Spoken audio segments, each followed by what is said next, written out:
my nomies, this car review is going to be about the 2012 Prius C, which was not my car, it was my wife Diana's car, which she drove for the past 3 years. We're about to return it tomorrow, the lease is due, and I don't think either one of us really wanted to own the car. Even though I've already done a separate review about my Prius V, she liked the Prius V more, for a lot of the same reasons. And most of the reasons why she would choose mine over hers had to do with technology.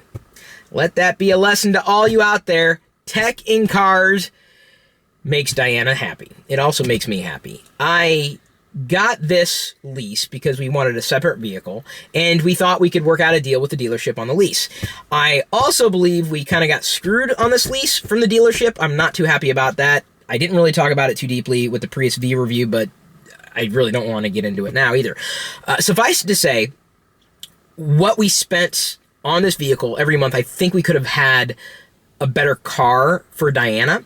And I'm going to say that one of the things she liked about the car specifically, and this is probably where we differ in terms of cars, and I should remind everybody too, I'm not a car guy.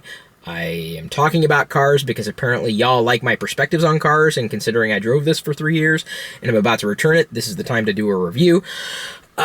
She liked how the outside looked a lot, but she didn't really like the interior at all. She didn't like the nav system.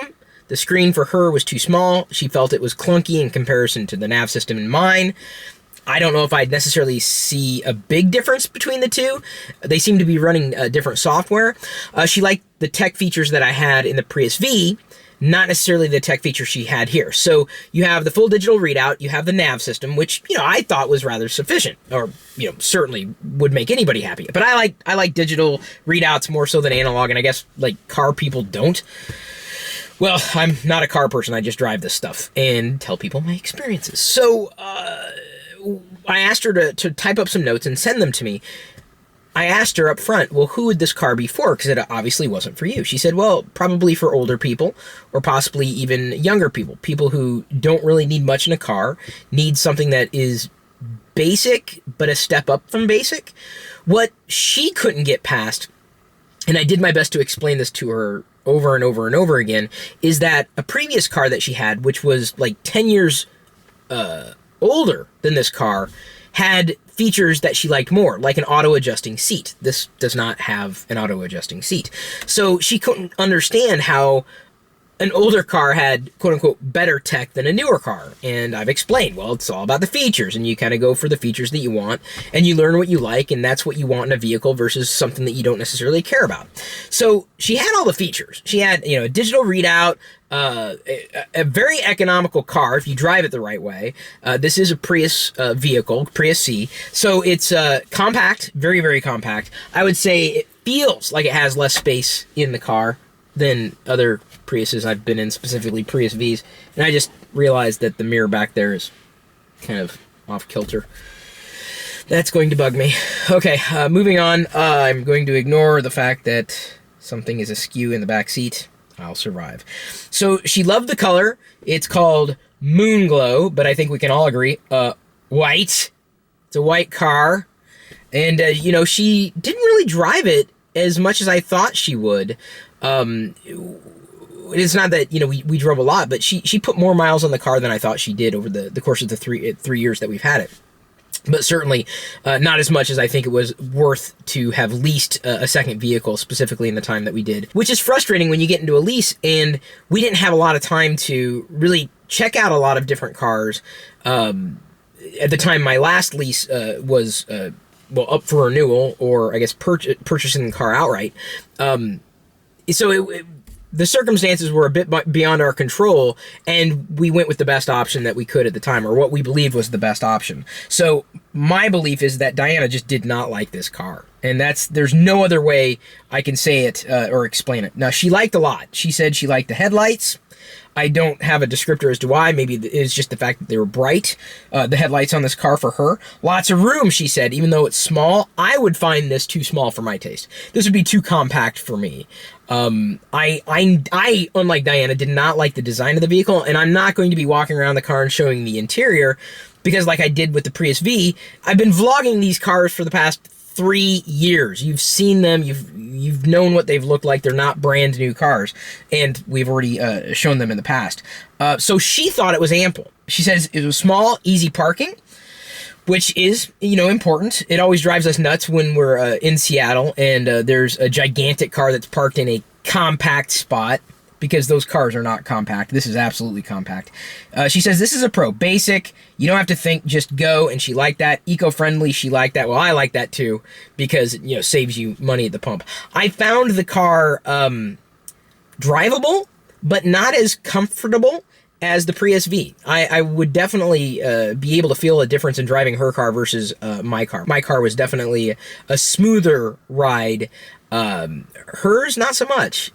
There's not much comfort in this car.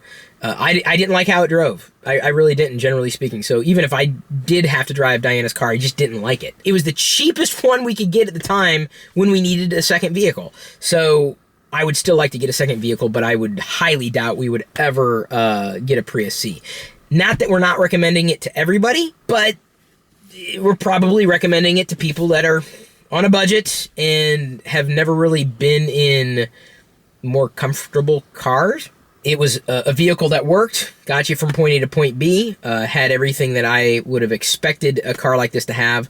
It was a very economical vehicle, and I think it's the best way to frame the value of this car. It's a value car. It does have this convenient USB port up here, although it's kind of sloppy to have a cable hanging out everywhere you go. And even with it, Diana wanted to use a separate adapter. It's got power windows, 2 cup holders, and a microphone, because you can connect your phone by way of Bluetooth, with controls on the wheel.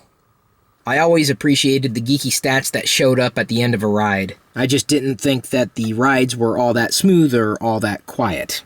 And yes, I'm doing this review in my pajamas. I should also probably point out that the rear and side visibility sucked. You can see that we had to remove the headrests, and even then, it sucked. It's a bit cozy, but I'd say there was decent legroom in the back seat. Though, unfortunately, we discovered after Jedi was born that this car did not have the pegs to help attach the car seat safely. The car is not very wide, nor is the trunk very deep. Power mirrors on the sides. She liked the moonroof or sunroof or window in the roof. Mine didn't have that. I thought she'd love that, and she did. She likes this kind of thing, but sometimes the whole is greater than the sum of its parts, and I've discovered that over time, especially with large or overarching experiences. It has satellite radio. We didn't pick up a subscription for that. It's got the Nav System, which I thought was ample, average, but probably closer to below average. It had all the readouts I would expect it to have, being a Prius vehicle, showing all the economy in terms of how well you're driving to help you become a better driver. I think the problem was when she would see it compared to the Prius V, she liked the features in the Prius V more. It's just that I don't think we could have afforded 2 Prius Vs in the family. One would have absolutely been sufficient in terms of how we would drive, or how we handle vehicles today, or did handle vehicles up until this point where Jedi was born. Their EV mode, eco mode, standard things in a Prius vehicle. The dash right there, although I couldn't exactly accommodate the camera as easily as I could in my other car. It's a step up from just bare bones. It's like a basic plus. That's the easiest way to frame it, like I did in the other car review I did. If you have any questions, feel free to ask. I'm not leaving anything out intentionally. It's just, I'm giving you my experience as translated through Diana's experience over the past 3 years, and I think that's the best kind of review I could give. You could read about specs or see it up close in person if you want, because there are tons of them out there, and you can probably see videos showing the exterior and interior and all that, but ultimately my value is telling you what I think, what I feel, and I'm just someone who's just a driver. Thank you for your attention. Thank you for listening. Thank you for valuing my opinion, my perspective, our experiences as we share them with you. So at this point, I'm going to leave you to your own devices.